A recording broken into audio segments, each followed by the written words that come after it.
and gentlemen, to another great show presented by the 3 Count Pod. This is our premiere show of Returning to the Ring. This time we have a special guest. He was the first guest of Now Entering the Ring. You can find him all over the world. He is the earth-quaking, pillar-shaking leader of the Meat Pop Express. He stands at 6 foot 12 inches. He weighs in at 15% of a metric ton. He is Big Trouble Ben Bishop. Woo! Anthony, attaboy. There you go. I appreciate you can find me all over the world. All over the world. All over the world. I'm so happy to have you on the show today. I do have my merch all over the world. Shout out to some of my fans in Liechtenstein, Australia, Ireland, Canada. So BTBB is worldwide. You got that right. I love it. We have a roster here too. You know him as the leader of the Dog Pound. He is my best friend. We have been friends for over 20 years. He was one of the best men in my wedding. Ladies and gentlemen, give it up for Clifford Red Dog Miller. That's right. I am the Air Force veteran intel specialist, the one they call Red Dog, and your favorite mercenary. All right. And we have JJ, who is Chaz's little brother. We call him Q. I like to call him Napster. What up, JJ? I think the sidewalks keep up the streets. Dangerous times going on. Make sure you lock and load it. Well, maybe not too much, but yeah. Chitty bang, murder every day. All right, so this is our lineup for today. Big Ben, what have you been up to since the last time you were on the 3 Count? What have I been up to? A whole lot, I guess. I mean, let's see. The last time we spoke, Cliff, was it April 2020? Yeah. About 9 months ago. 9 months. We're filing through that hellish year of 2020. We're still feeling the effects of it as we see today. And, you know, throughout still going on with this wild-eyed pandemic. But since then, Anthony, really been keeping myself busy, especially in wrestling, as much as I could. You know, Maryland's the way it is, and we're run by a sort of dictatorship of the Maryland Athletic Commission, and they want to run things the way they want to run things. We won't see wrestling here in Maryland probably until May or June, or until this vaccine becomes more widely available. So I've been making a lot of trips to different states, that being, Kentucky, had a OVW, been going down to Tennessee, working for a few promotions down there, Imperial and United States Championship Wrestling. Been going up to New Jersey, been keeping busy with GTS, new Fed, Invictus, that I'm really excited about. Got some good stuff going on up there.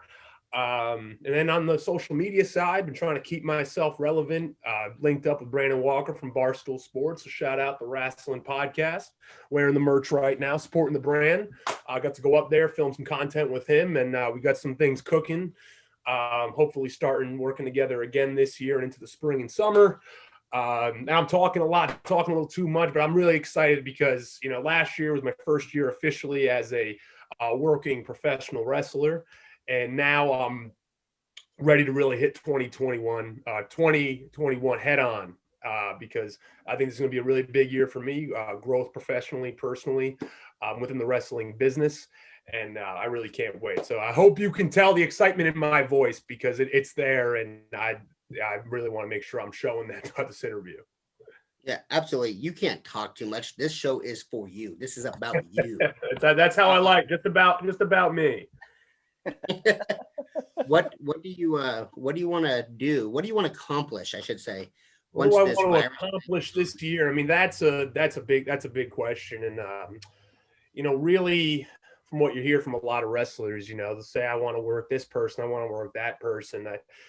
To me, I want to work anybody, as long as somebody's trained, of course. We'll see that a lot in the independent wrestling these days. A lot of guys wrestling untrained, but we won't dive too deep into that, and there's no reason to. What do I want to accomplish? I just want to continue to get better. I want to be around the right people. I want to be learning from the right people, making sure that, you know, every match that I have, every training session that I have, that I'm building on top of what I've already accomplished. I don't have the time. I mean, right now I'm gonna be 31 in March, right? So I'm not a spring chicken anymore. Sorry, Cliff. I'm not, I'm 31. I want to just make sure that, you know, I don't have all the time in the world, you know, so I gotta make sure that I'm expediting my development, and I want to continue to build and build and build off of what I'm currently have and what I want to accomplish. So really, when you say like, what do I want to accomplish? To me right now, the sky's the limit. So do I want to get a tryout by the end of the year? Yeah, that's my goal. I want to get a tryout with either WWE or AEW. That's my number one. That's my number one goal. Is it lofty? Of course it's lofty, right? But is it possible? Yes, it's possible. Challenging, but it's attainable. So that's kind of how I'm looking at things. That is where I want to be before the end of 2021. I like it. I can definitely dig it. Yeah, pretty cool, right? I'd say that's a solid goal, right? Man, Cliff, you need to idolize this guy and be just like him. Thank you. All right, Anthony, you're moving up. You're moving up. You're getting points now. You blew the intro, but now you're back. You're back to even. Now it's a 2-3 count. So I know you want to do a tryout for the WWE, AEW. What's that one place that you want to wrestle at if it's not there? So one place that so I would love to, let me think. I mean, there's so many great indies out there. A lot of, you know, there's a ton, and really you look at a lot of independent wrestling companies. They all kind of have their niche. You know what I mean? So like the GCW has their niche, ICW has their niche. Do I fit in either? I don't know. I don't know if I would. They do great things for what they do. I would love to work at a company like Warrior Wrestling.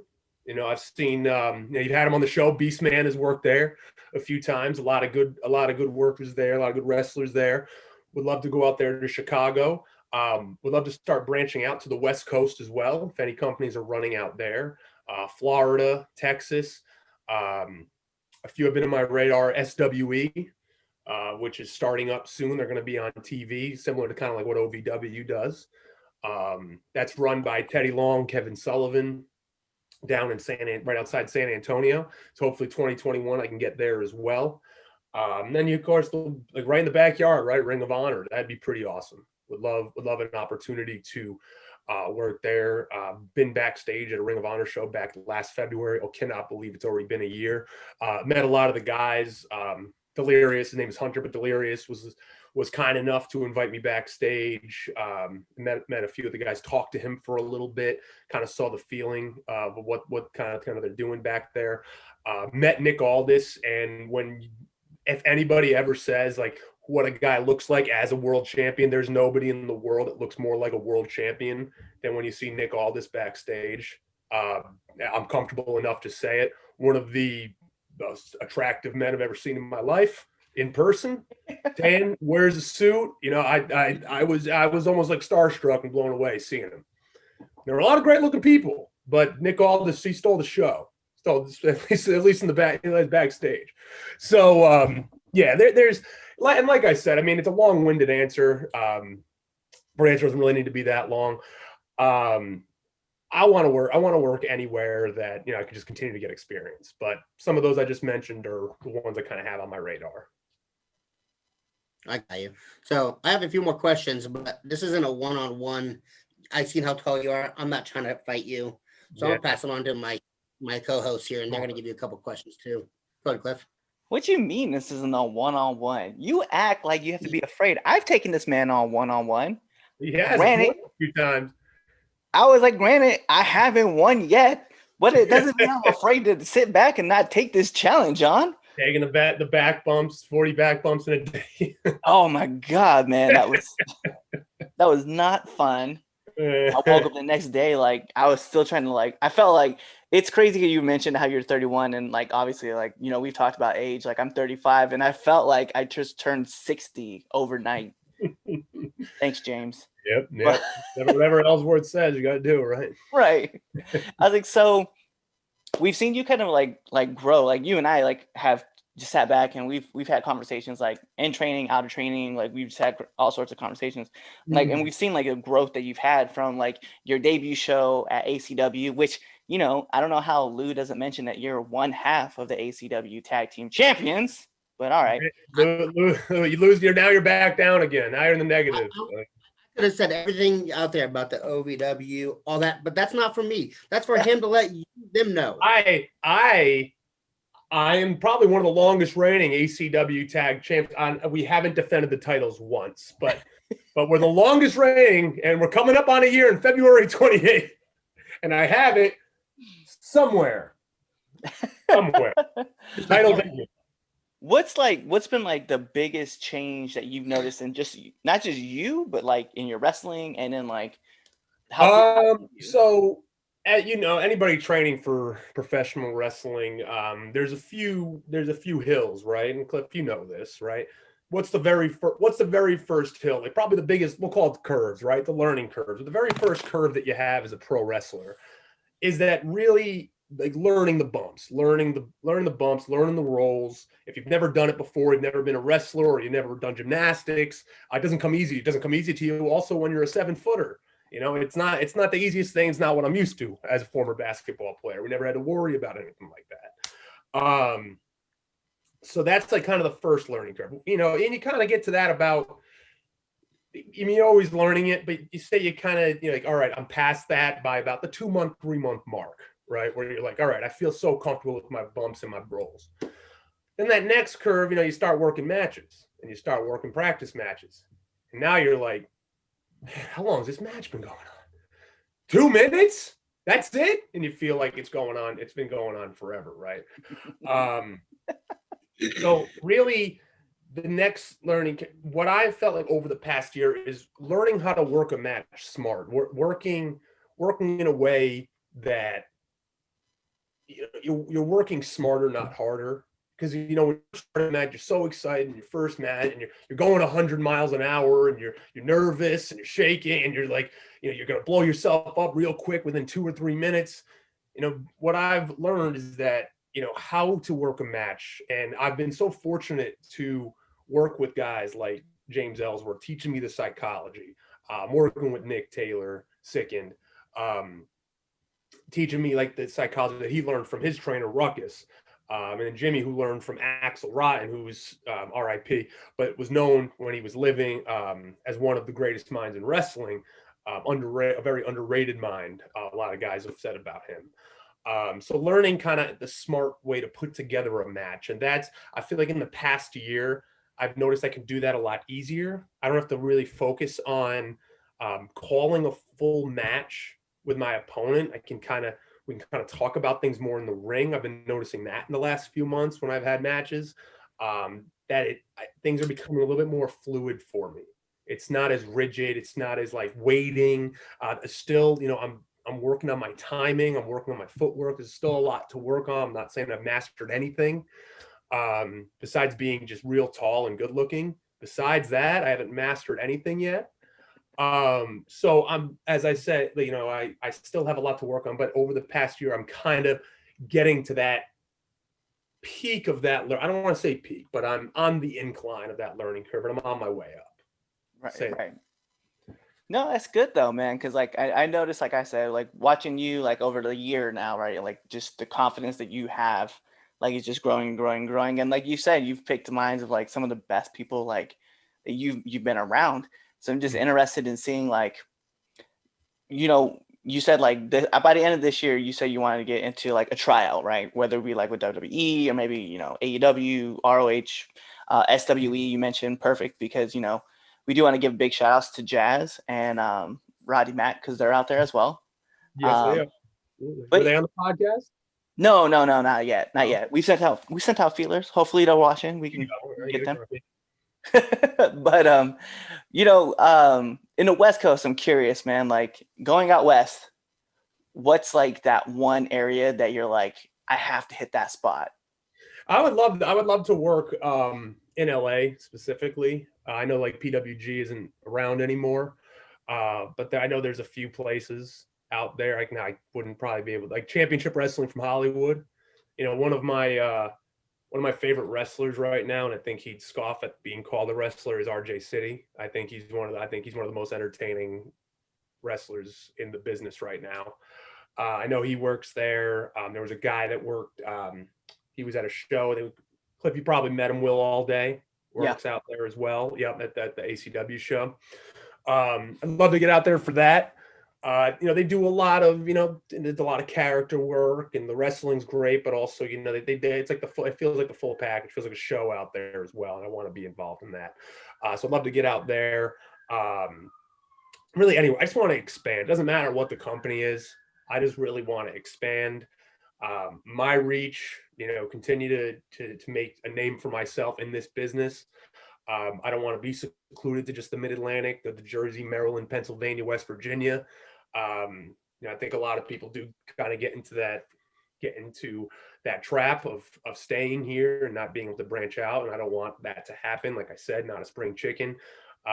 Time's not exactly on my side. So I really want to move fast, and wherever I can work, wherever will have me, whenever I can fit in a plane. I know they're putting people in the middle seats again, and that's a bummer for me because I was flying high. I felt good on planes for the first time in my life, and now we're back to putting people in that damn middle seat, and it's a pain in the ass.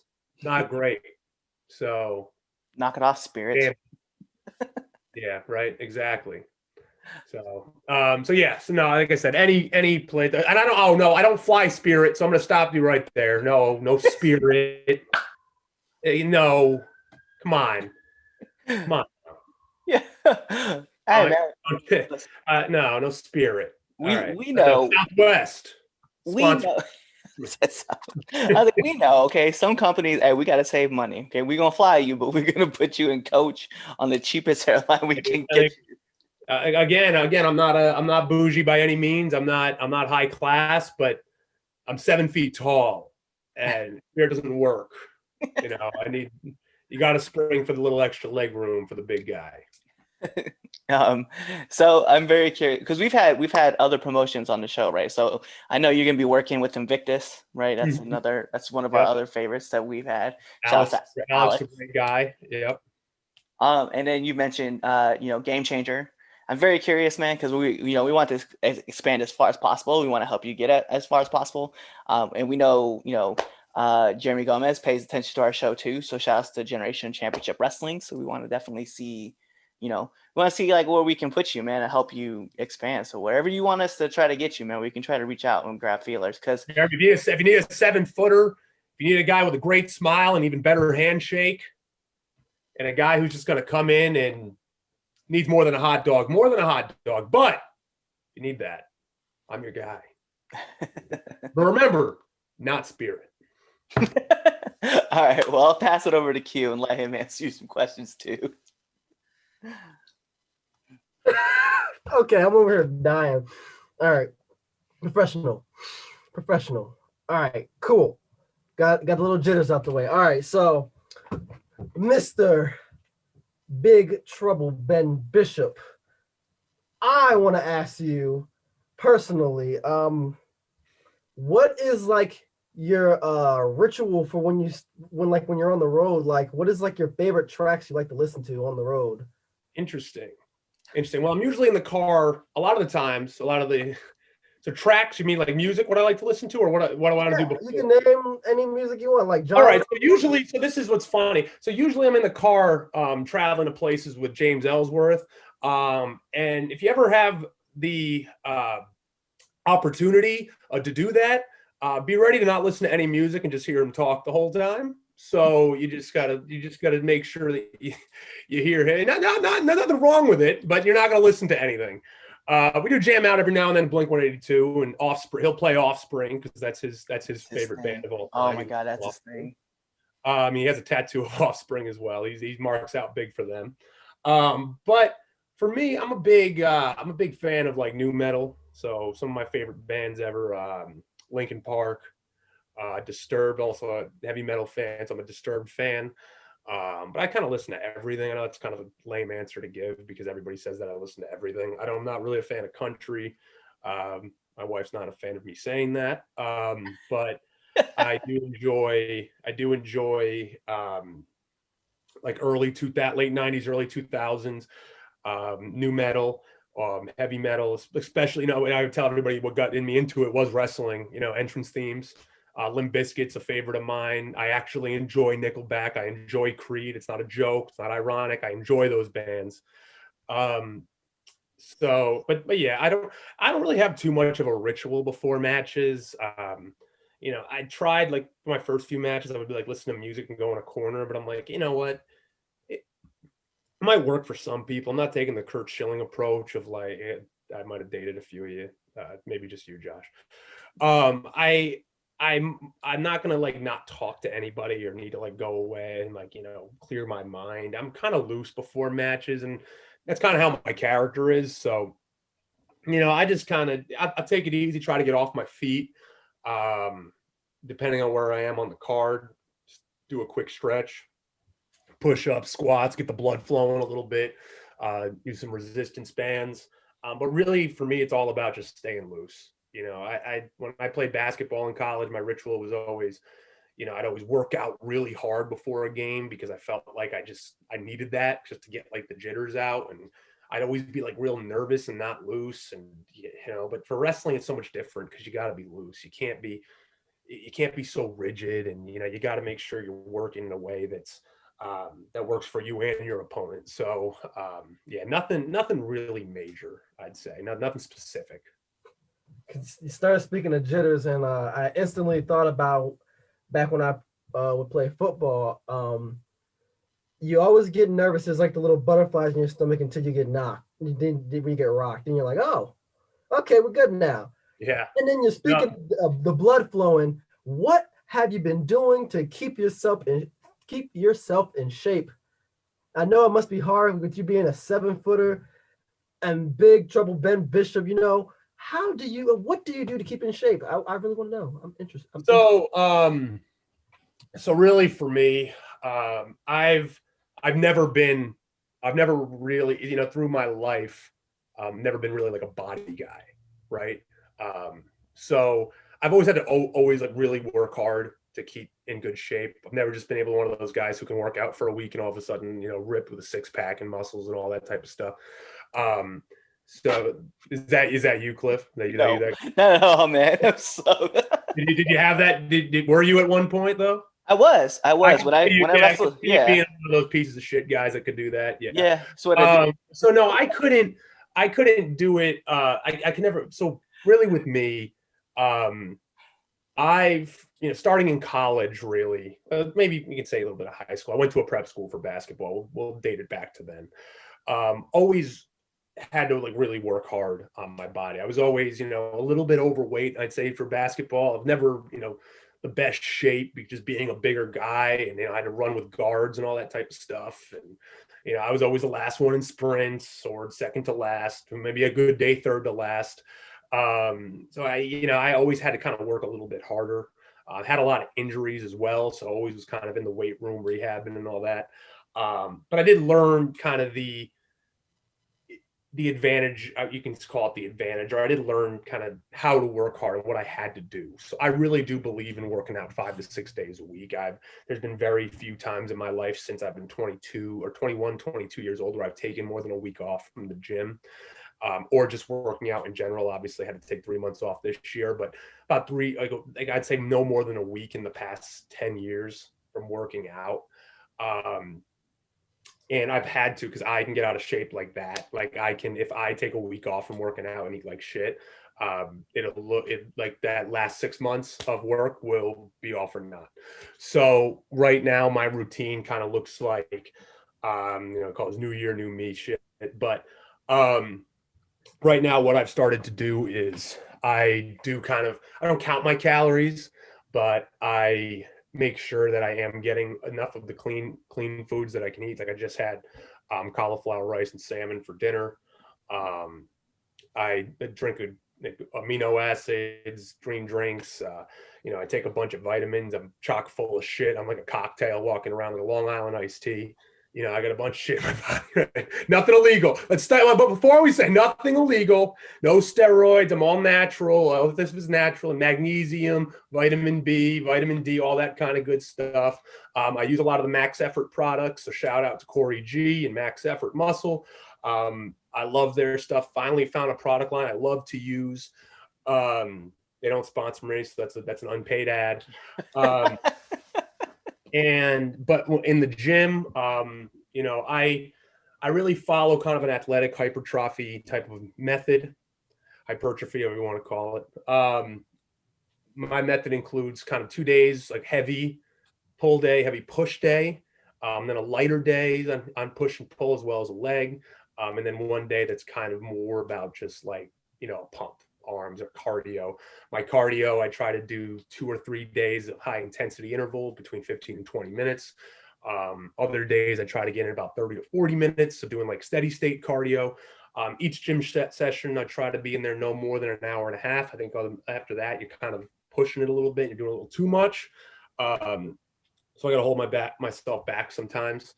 But yeah, I definitely, one thing that I'll never, you know, I'm one, I can joke around, I can poke fun at myself, but I'll never listen to anybody that ever will tell me that I don't work for it. A lot of guys have said, and Cliff, you heard my little mini shoot promo that I gave a couple weeks ago on the Riot City page. I have heard people say to me, you know, oh, you only get opportunities because you're a 7-footer. You only get opportunities because you hang out with James Ellsworth. You only get opportunities for this, that, and the other. You know, that's fine if you want to think that. I don't give a shit at all what anybody thinks in that sense. Usually the people that think that don't really matter. So with that said, I know what I can do. I know what I've done. I know how hard I work. So really anybody that just thinks that is just dead wrong. But like I said, doesn't matter. People are going to hate you no matter what. If people aren't hating you, you're not doing it right? Right? Exactly. So, yeah, so I really do take nutrition. I should take it more serious. I'll give myself a B+ in nutrition, A-. But I do take the gym working out very, very serious. And that's really something that is an everyday, at least 6 days a week routine for me. I gotta be honest, hold on a second, man, because there's something you said earlier, and I just want to touch back on it. You were talking about listening to music. I know we've had stories where we've talked about listening to Mark music. Like, yep, Mark music. You mean like theme songs and all that? Yeah, certain people. Oh yeah, no, of course I do. I think some of my favorite songs of all time were, you know, or entrance songs. I think Edge's theme, Metalingus, I think it was, by Alter Bridge, right, was one of my favorite songs. Always have been a fan of Rollin' by Limp Bizkit. Cult of Personalities on my playlist. Seen as Is Not will never be.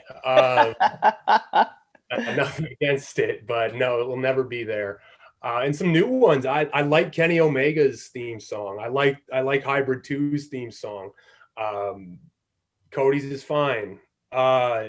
I was thinking about the time when you were talking about listening to Fozzy. Oh yeah, of course. Yeah, Judas is great too. And that's a fun song. And it gets you fired up when you hear them, because that's what you're associating it with, wrestling, right? You're associating with guys walking out fired up. And you know, you almost like visualize yourself like, you know, walking out of that tunnel. But yeah, no, I have a ton of stuff on my playlist right now, and you know, Omega's theme, Judas is on it, Cult of Personalities on it. So yeah, no, I will say I listen to Mark music. We can call it that. Oh, and I'll say I'll be open too. The reason I brought it up, I was thinking about because the one time I was wearing. I think you're more of a Mark if you don't listen to it. I'll say that. Yeah. Stop pretending that you're too cool to listen to this shit. You like it, so stop. You know, I'm gonna say that right now. If you don't listen to that music, you're a Mark. So it's not even that. It's like the one time I was wearing an Inner Circle T-shirt to training, and man, I just caught it bad. Who'd you run in? Like I already know who you ran. Yeah, you already know who I ran into.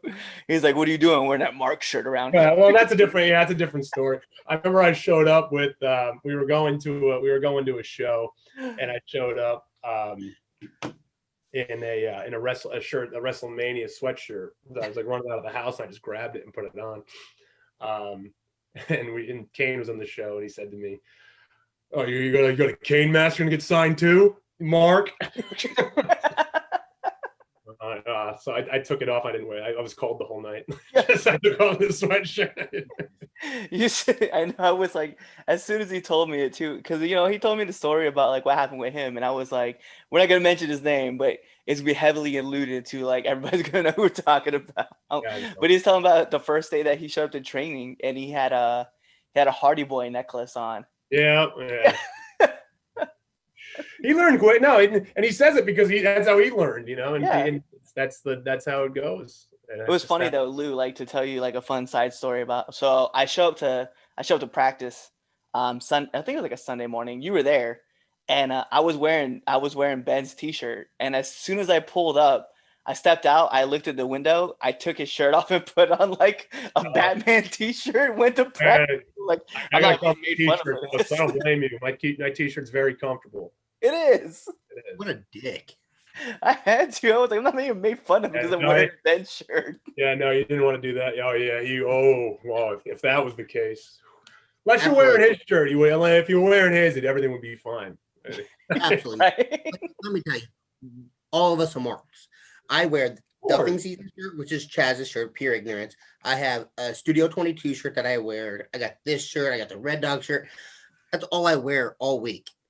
And half the time, and there's nothing wrong with being a mark. When you turn into a smart mark, that's when you're getting into that red zone, the critical territory of being being a little bit too smart for yourself. But everybody, we should all be fans of each other. Believe me, I'm right there with you. We should all.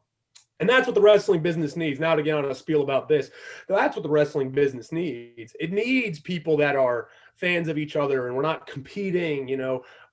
Work hard and you want to compete for spots, but why put each other down? It's just making the wrestling business worse. Why do we have to compare WWE to AEW? Why can't we just enjoy both? And a few people can do that, and Jim Cornette does, and he calls it both ways. But why can't we just all support each other? And I'm not trying to say kumbaya or any of that stuff, but what I mean is just like, we want this to grow. And if we just continue to put each other down, it's not going to ever grow.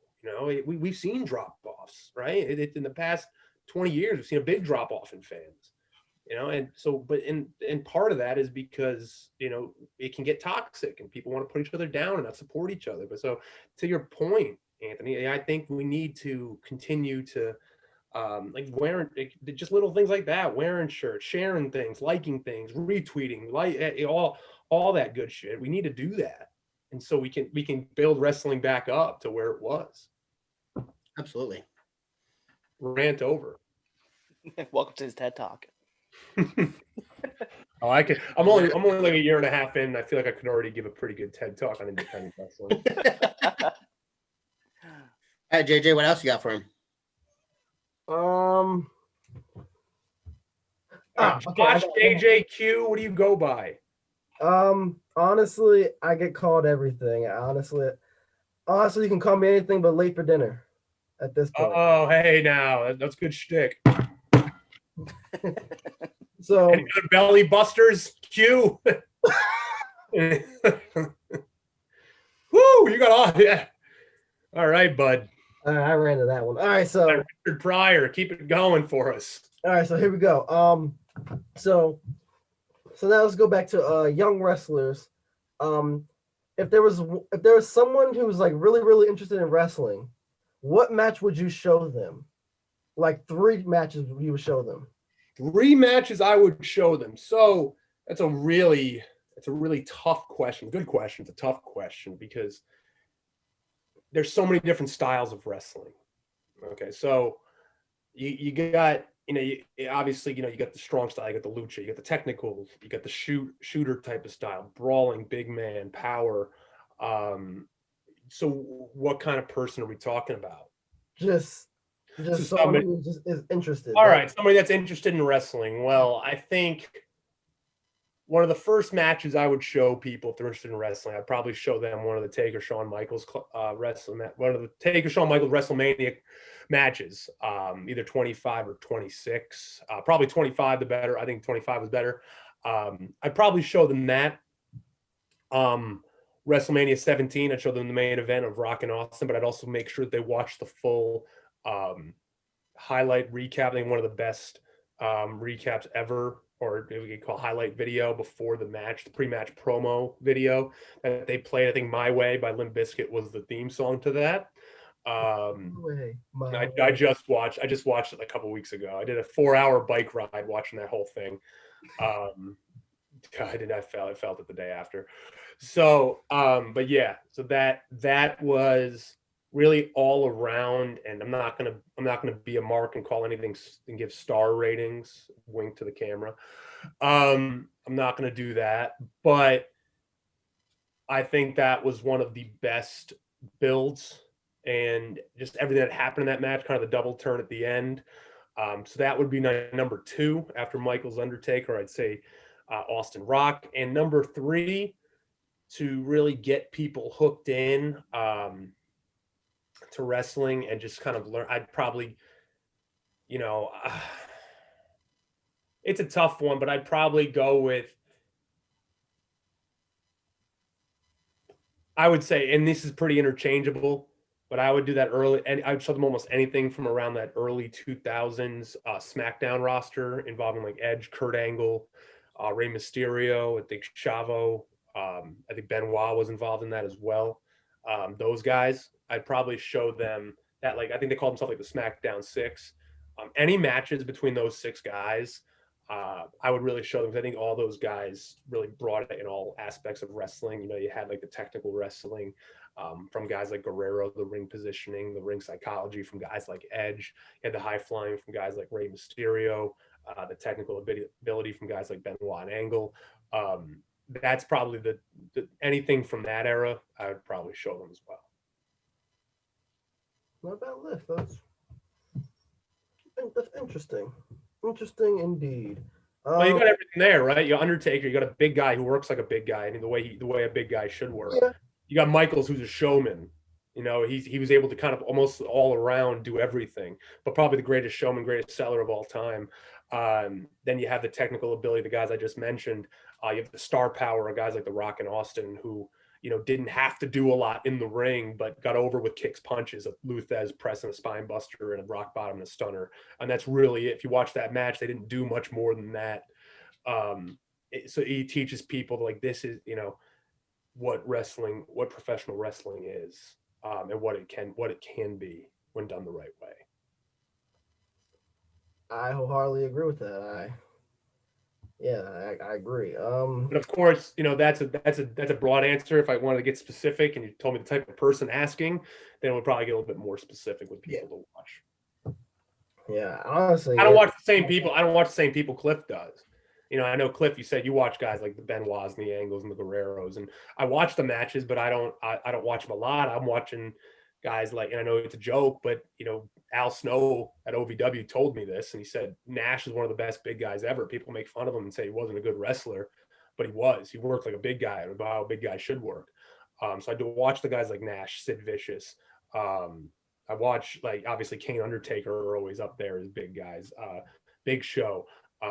Even I'll go back and I'll watch the guys like Big John Studd, and I'll watch Bruiser Brody, and trying to pick things from each guy. Nowadays, I'll watch big guys like, not as much Keith Lee, it's a little bit different type of big guy, but I'll watch like the Dijakovics for certain things that he does. Lance Archer's a favorite of mine right now. I'll watch a lot of his stuff too.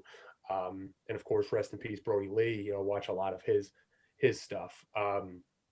So yes, I try to watch as much as I can from in that angle, those type of guys. Well, yeah, I think I'm out of questions. Perfect. All right. So any more jokes? Or are you done with those too? Yeah, I think I'm out of jokes too. I gotta go to the drawing board for those. All right, good luck.